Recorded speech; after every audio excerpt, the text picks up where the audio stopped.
Did you know as Nomad that when you punch a hole in a wall and you put the air jab through just like this, that if a defender walks through, they actually still get air jabbed. And the best part about it is it's silent. They can't even hear the air jab when it's through the wall. Now that was just one out of 36 different operators that I'll be going over in today's video.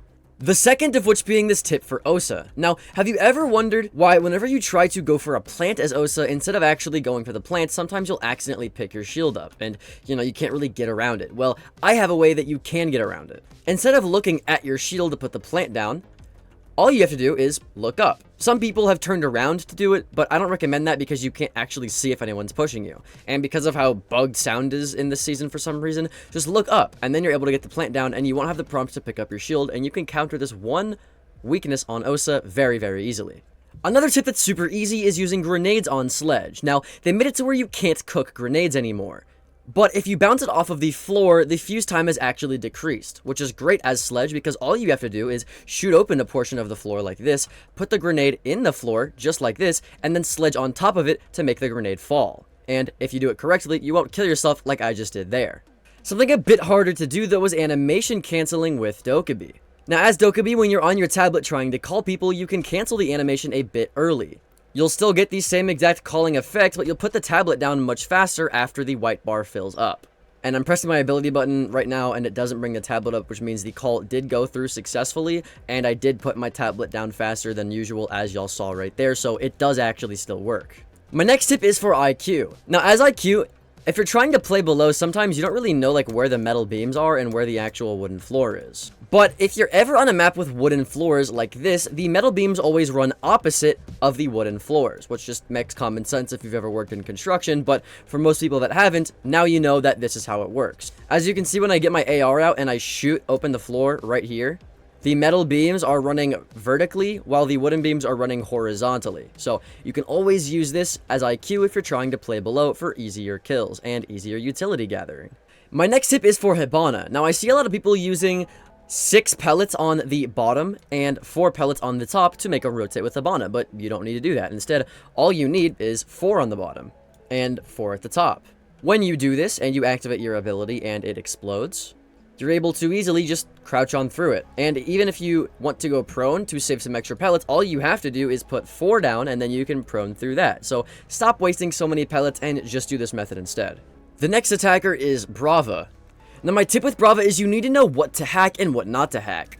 Your main priority as Brava is to get Fenrir mines. These are really, really powerful, and you going as Brava can easily stop the most powerful defender in the game right now. This also goes for Maestro cameras. They have pretty much equal prioritization when it comes to hacks, so make sure that you get these things out of the way first. Then you want to get traps. This goes for Capcan, Legion, or anybody really with an electronic trap that you can hack. And then after that, it's pretty much fair game and you can hack whatever you want. My next attacker is Fuse. Now, if you've ever put a Fuse cluster charge down, you might be wondering where the actual grenades go whenever you deploy it. If the dot on the Fuse cluster charge is on the northmost side of where you put it down, it will deploy it from right all the way to left. As you can see, because I'm facing this way right here, the Fuse cluster charges are going to go from here all the way over to here when I deploy it. So now you never have to worry about exactly where your cluster charges are going to go. The next attacker is Ying. Now, a lot of people don't know this, but if you fully cook the Ying Candela, wherever you deploy it, it will immediately open the flashes, just like that. Whereas if you were to cook it only 1 to 2 bars, it would roll a bit and then deploy. But that's not the point of this tip. Like I said, if you charge it all the way to 3 bars and you were to deploy it onto a floor, yes, it would immediately explode. But if you were to bounce it off of literally anything other than a floor, it would bounce off of that thing, and then once it hits the floor, then it would explode. So it actually has to hit a floor in order for it to explode in general. So if you want a Candela that immediately flashes, but you want to bounce it off of something first, all you have to do is make sure it doesn't touch the floor and it touches the ceiling or a wall. So let's say someone's on the left side right here and I want to flash him, but I want to flash him fast. I just bounce it over the roof, and the second that it hits the floor, that's when it flashes, not the second that it hits the roof. It only will immediately flash when it hits the floor. Another operator that's great at taking space is Lion.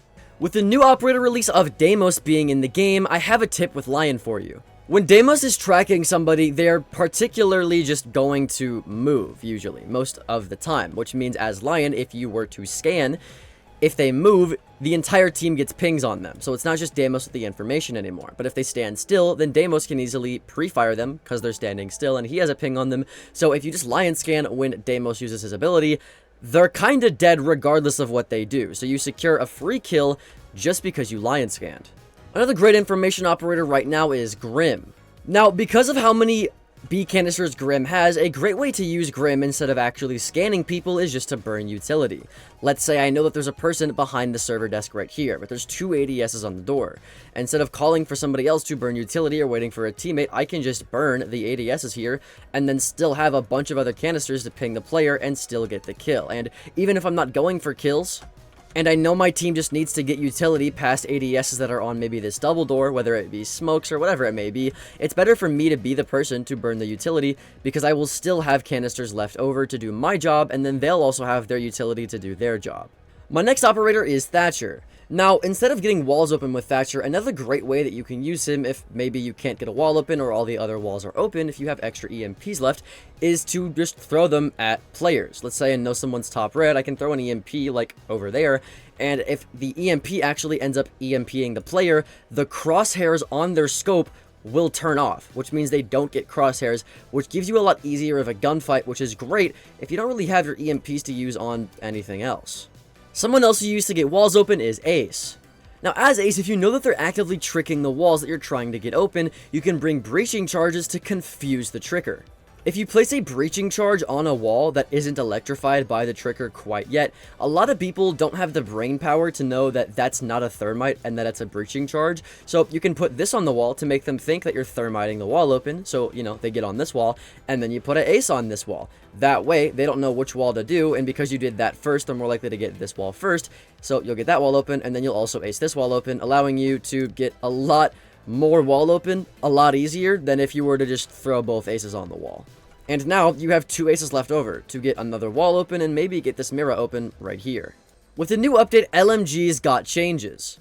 So a lot of people are running Finka LMG now. My tip is every time you want to reload this LMG, just Finka boost like I did, which will increase the actual rate of reloading speed that you get when reloading your LMG. As you can see, the second the boost went away, it got slower. But if I were to mag dump and then start reloading, this is how slow it is. Let's activate a Finka boost, and now look how fast it is.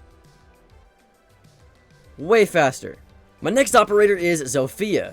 Now, as Zofia, if the plant is down and you are one of the last people alive, you can easily just pull your stuns out just like this. And now, anytime that a defender is trying to defuse the diffuser that you put down, you can just throw a stun into the room, and it will actually take them off of the diffuser, just like an echo stun would. It's the exact same concept, and because you have 2 of them, you can space them out and effectively just win the round. My next tip is for Jackal. Now, as Jackal, you're meant to roam clear, and you'd typically think that roam clear operators require you to drone out the roamers, but with Jackal, this isn't true. As Jackal, the only time you need to drone is to drone out the initial room you're going to jump into. So I'll drone out all of top red, red stairs, and maybe even a little bit into cigar in the cigar box, but I don't need to drone any further than that.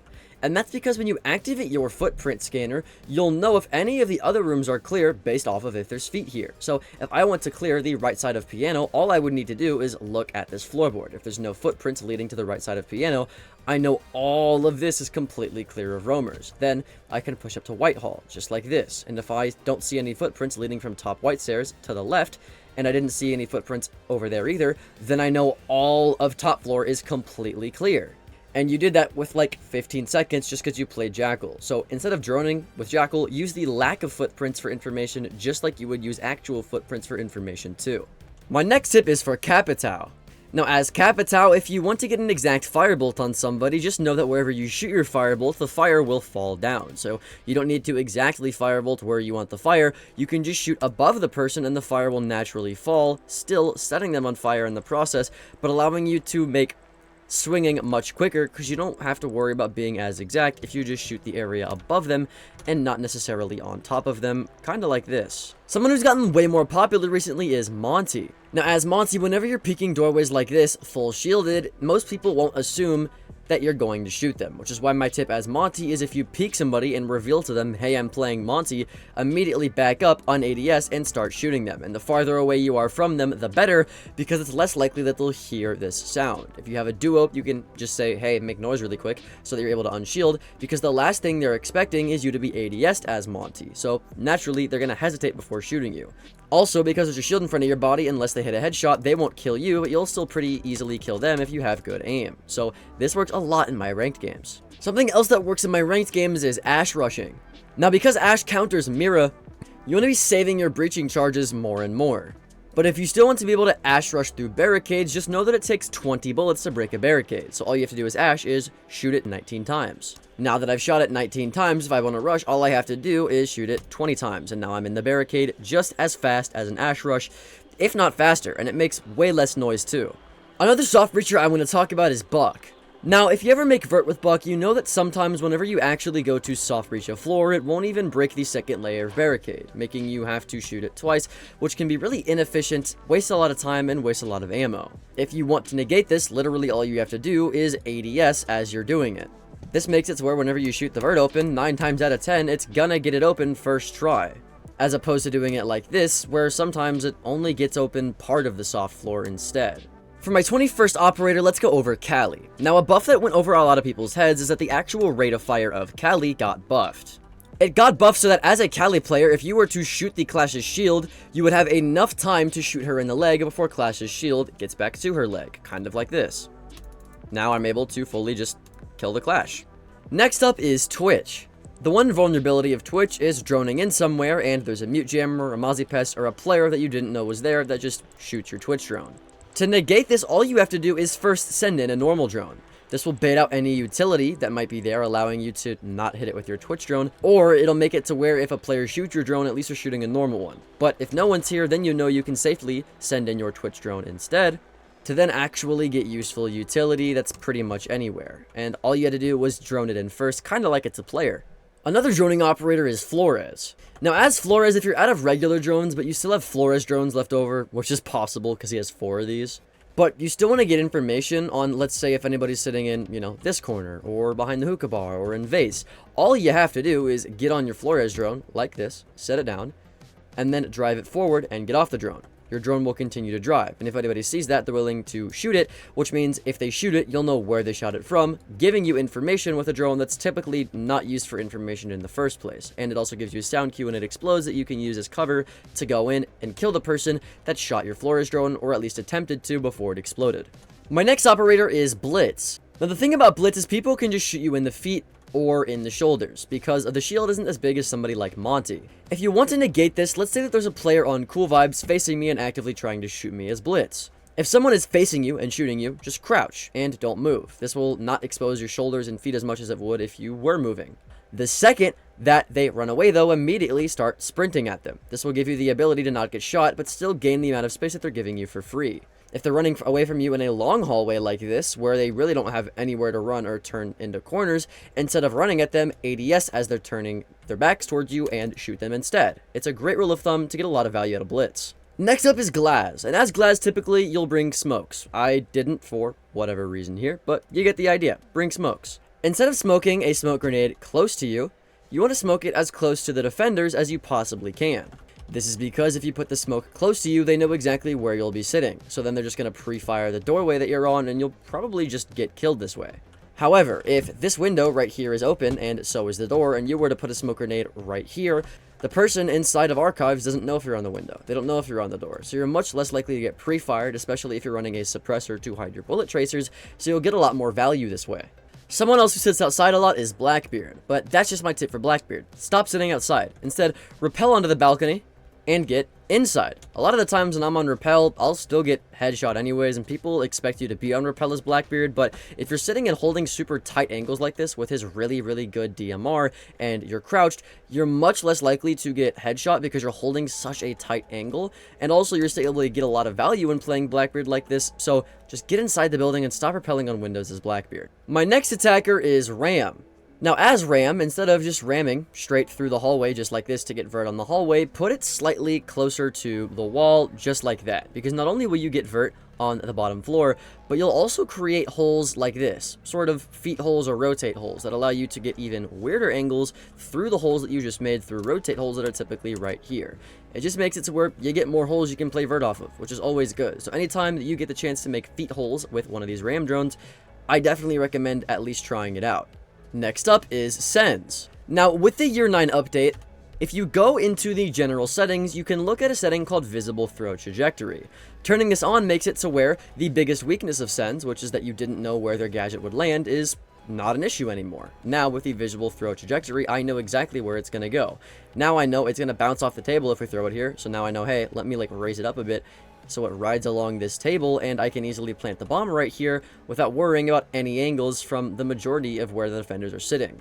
All you have to do is turn on this setting, and now sends is a lot more viable than they used to be. My next tip is for zero. Now we talked about in one of my previous videos where depending on what surface you're looking at, the crosshair will look completely different, allowing you to know which wall is soft and penetrable and which ones aren't. But the same exact thing can be said if you're un-ADS'd as well, just with the gun active. Not only does it change the actual crosshair when you're un-ADS, but if you look at the scope of the weapon will also tell you what you're able to penetrate through and what you're not able to penetrate through. So you don't even ever need to ADS with this thing. You can just have it on a crosshair and know exactly which wall it's going to go based off of what the crosshair looks like and what it changes to. Now my next operator is Yana. Now, Yana clones only have so much time that they'll be active until they get disabled, as you can see by the yellow bar on the left. But if a Yana clone gets shot or destroyed in some way, the cooldown until you get your Yana clone back up on the left is actually greater than if you were to manually disable it or if it just ran out of time. So if you know that an enemy is near because of your clone, there's no reason to face check it and confirm it. Just disable your clone so you get the cooldown back faster. Now, did you know that as Amaru, if you pull your launcher out and you actually end up Amaruing into something, the last weapon that you had out before you pulled your Amaru zipline out is the weapon that will come into your hands the second you actually finish your rappel animation. As you can see, my shotgun is pulled out because before I put the zipline in my hands, the shotgun is what I had out beforehand. So if you want to Amaru into, let's say, a window or a hatch, kind of like this one over here, then make sure that you have out the weapon that you want out the second you Amaru in, so that you don't Amaru in with a shotgun in your hands after your animation is finished when you really needed your L8 instead. For tip 32, let's go over knock. Now with my HUD on, whenever I shoot an alibi clone, you can clearly see that in the bottom left, I'm getting pinged 4 times. However, if you activate Knock's ability and you shoot an alibi clone, it won't actually ping you. Even if you disable your clone like this, it still will ping you, but as long as your ability is active when the ping goes off, the pings won't actually affect you, even if you shoot the alibi clone first and reactivate it after. So as long as you activate your ability in time after shooting an alibi clone, you can't get pinged by alibi. My next tip is for gridlock. Now, as you can hear by the ambient noise, I've turned my sound on. And that's because I wanted to show you just how much noise gridlock tracks make when you throw them down. That's a lot of noise! But you can use this to your advantage, because something else that makes a lot of noise is getting the bomb down, as you can hear. Gridlock tracks are actually louder than this, so if you want to mask the sound of you planting, all you gotta do is throw some gridlock tracks down, just like this. And now when you go for the plant, it's actually silent. You can't hear it anymore, just because of how loud those gridlock tracks are. The next attacker is Maverick. Now the tip that I have for Maverick is whenever you make a hole in the wall to peek off of, never immediately peek it. This is because as a defender, if I see a hole in the wall made by Maverick, I'm just going to look straight into it and shoot his head off. Instead, make one hole, then make another hole, then make another hole, then make another hole, and another, and another. You get the idea, just keep making holes, and then they're not going to know which hole you're peek off of next, which greatly reduces the chance that you get your head blown off, and greatly increases the chance that you take their head out instead. Next up is Thermite. Now as Thermite, if you're trying to get a breach open, you never want to put your Thermite breach in the middle of the wall. This might look like a good idea, because it gets the middle of the breach, which makes it bigger, and you get more surface area of explosion, but it's not a good idea.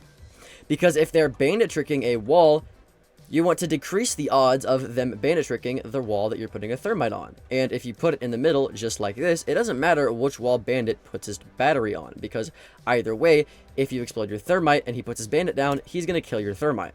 Instead, pick a wall, the left or the right, and stick with it. That way, if he accidentally chooses the wrong wall, let's say you put it on the right and he accidentally chose the left, now you guaranteed get the wall open because you didn't just place it in the middle. The final operator on this list and the newest attacker to the roster is Deimos. The biggest weakness of Deimos is once you track somebody, you're the only person that can see the player that you're tracking. If you want to completely negate this weakness and make Deimos one of the most broken attackers that's been released in the past few years, all you gotta do is literally just give callouts to wherever you see a guy. If you see somebody and you're like, hey, I'm tracking him, he's pipes right now, then your guy on the wall, your guy on yellow door, your guy backside all know that this kid is pipes. So now you have live information on where this kid is to your entire team. So yeah, my biggest and best tip that I can give you for Deimos is literally just give callouts. That will make him broken.